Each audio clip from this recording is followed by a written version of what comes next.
In this edition of the Shop Talk series, we're with Robert Gordon out of Milton, Vermont to talk about his campaign for the Flying Tigers at Thunder Road in 2026. Thanks, Rob, for having us out today. Well, thanks for being here. I appreciate it. One thing I want to start off with is congratulations on your Triple Crown Series win. Yes. That's pretty cool that you did that. I'm sure that was a highlight of your year. So It definitely was. At my age, anything that we can win is pretty good at this point. so where are you at with the car before you're ready? Like, how much you got left? Not a lot. We're gonna run the other car this year, so this car only has 6 races on it. So not a lot of parts to change because not many are wore out yet. And what's the deal with the one over there in the cover? The one over there on the cover has to be turned sideways so I can get my drill rig in the garage in the wintertime and without having to put either car outdoors. Will that car see the track? I'm hoping not, but very possibly it will. Right. So you're pretty much dedicated to Thunder Road all year? Yes. And sponsors? Who sponsors your car? Well, I got Randy Howard's been with me for pretty much since I started racing, Premier Paving. And I got Dave from ATEC Roofing, came on a couple years ago. That's my sponsors. And who helps you out week to week? You got quite a crew that follows you. I do. I got Fran, Pillsbury, he's my tire guy, my setup guy. Julie, of course, always been with me since we started in 01. Then I got Brentwood and Julie's sister Melissa come pretty much every week, and Matt Monahan. And you've raced at various tracks over your span of life. So what tracks have you raced at? I raced over to Airborne. I started racing at Airborne in 01. And pretty much stayed just at Airborne. Went to Devil's Bowl, raced there for 5 years. So I raced both tracks for 5 years. And I think we figured it up the other day. I've raced over 600 consecutive features without missing one. And you've raced dirt as well? No. You didn't race dirt at Airborne? No, I raced a buddy of mine's car because it was his anniversary. So I filled in, raced this car one week at Airborne. Thought it was a hoot, but it's not for me. Not for you. No. When you're not racing, do you tend to go to races and watch, or you don't have that much time on your hands? Not that much time on my hands. I go over to Airborne once or twice a year. Of course, at Thunder Road, when you're racing, you don't always get to watch much racing, so it's nice having it on flow so I can see the other races throughout the night that I don't get to see. So like we talked about before, your high point was the Triple Crown Series, and obviously you've had a lot of success and a lot of racing. What's the low point? Like, what's a really bad day for you at the track? There is no bad day at the track. Exactly. If I can get the car back in the trailer, we've had a good day. Last year, I guess you could call it our worst day, was last day of the Milk Bowl. I believe we started 13th or 14th, and maybe by halfway, I was going for the lead, and I don't know, I can't remember the kid's name, somebody from White Mountains, I believe. We got into it a little bit going into one, and I spun out, got back going. That was the only time my car spun out last year, so had a pretty good year. Did no damage to the car last year. Did no adjustments to the car last year. A whole season at Thunder Road, never even had to adjust stalls, so had a pretty good season. If you don't need a flatbed, it's a good day. If you don't need a flatbed, it's a real good day. Never raced Sanair? No. Been to Sanair? Nope. No? Never raced pretty much them 3 tracks. And no Canaan? No. I raced Canaan, I think in 01, the first year. I started racing, we went down. It was racing a Renegade back then and had a good time. No plans to move up to a late model? Huh? No plans to move up. I don't have the knowledge or the time. With the Tiger, last year was great. We didn't work on the car, maybe an hour a week, if that. Most weeks. If you don't have bad luck, it's a pretty easy class to race. So in my opinion, Rob, you're a pretty clean driver, you're patient, where some people are just the opposite, and they either replacing a body or suspension or a whole car. You move right, you play right, You're good to people. You're not one of those guys that people are vengeful to get back the next week. I mean, you're a clean runner. So. Well, if you want to go out and do them things, you definitely are working on your car a lot more often. At my point in my life, I have a lot of things going on, so working on the car for 4 or 5 nights until midnight isn't always the best thing for me either. Well, I guess if you can look at it two ways, do you want to work on setup, or do you want to fix the car? That's a big thing too. If you wreck it, you never know what you got when you come back next week. It may take several weeks to get back to where you were. I mean, you could hit the nail on the head, or like you said, be weeks out. You never know. Fran's pretty good with tires, huh? Fran is really good with tires. He keeps track of every tire. He keeps track of every lap I run on every tire. And we have quite a bit going on just with our tire program. Tires is a lot about tires. There's not a lot that you're gonna do if you don't have the right tire set up on your car. And you guys rent a suite at the track, right? We do, and that's anytime I'm on the track, that's where you'll find Fran. He's up there in that suite. He's working though. He's counting laps on tires. So it's a pretty nice little spot to sit. I went up in it once and I thought it was pretty cool. So Yeah. it's a good perspective. You don't get a lot better spot to watch the race.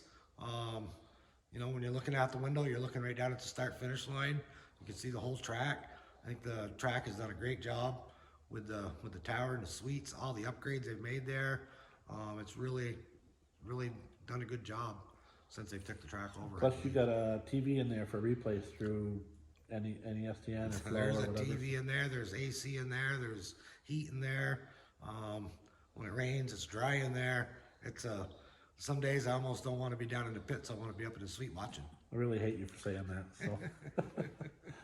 Plus, your wife's a hell of a cook. She brings some food every week, huh? She does. Most every week she brings something. Last year she was sick for a while, so everybody heard about it. Everybody missed having something catered to them, actually. Especially the track workers. She tries to feed them, and they're a pretty good bunch of people that help us out at the track. If you could work at the track, what position would you do and why? Well, I don't know if I'd want to work at the track because I wouldn't be able to watch the racing at all then. That's the hard part. But Yeah, I may be the guy that makes the pizza because it's pretty good pizza. That wouldn't be a bad place to be. so you'd eat up the profits. Probably. I might not be a good track worker. So in the pits, when you describe the atmosphere around you with other teams as a family atmosphere, everybody helps everybody. It is. It really is. When I first started, it didn't seem that friendly at times, but now we've gotten to know everybody.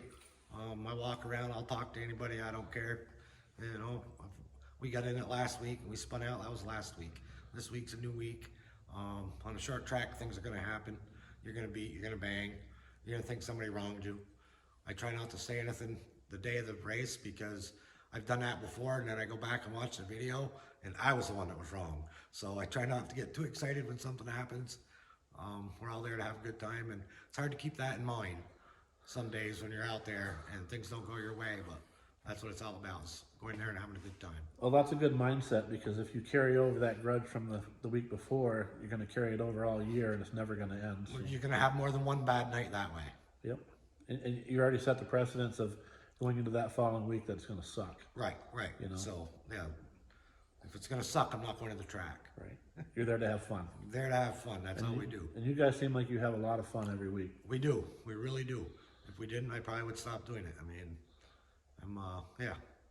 I've been doing it since '01, so quite a few years. So, my son Cooper's gotten into go-karts at Rocky Ridge.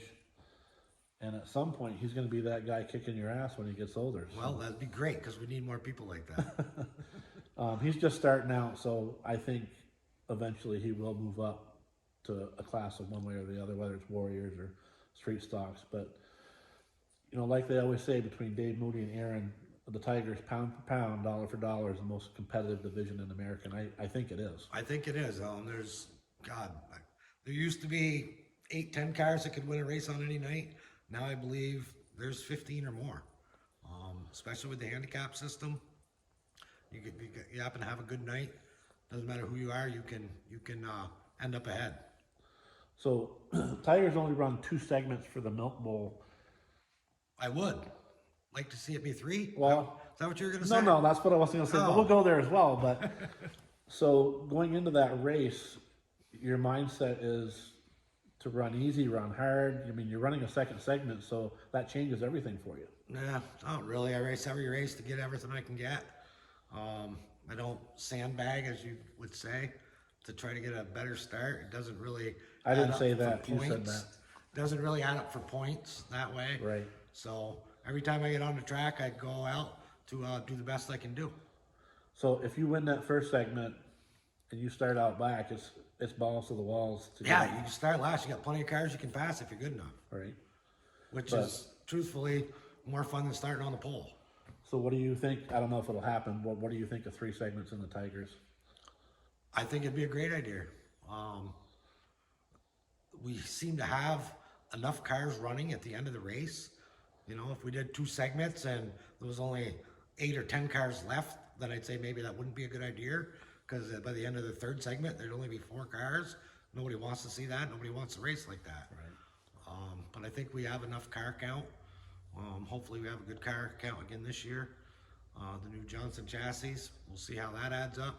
I don't know if it's going to be a good thing or a bad thing, but it's what we got going on, and we'll see how it turns out. So one of the races I wanted to mention is Times Argus Midseason Championship. That's a race that can make your day or year or break you. You can be leading in points and go in the toilet, and you can be 10th in points and be leading coming out, depending on how things shake down. That's a hard race. I mean, typically most years in the past, the last few years, it's been my worst race of the year, of course.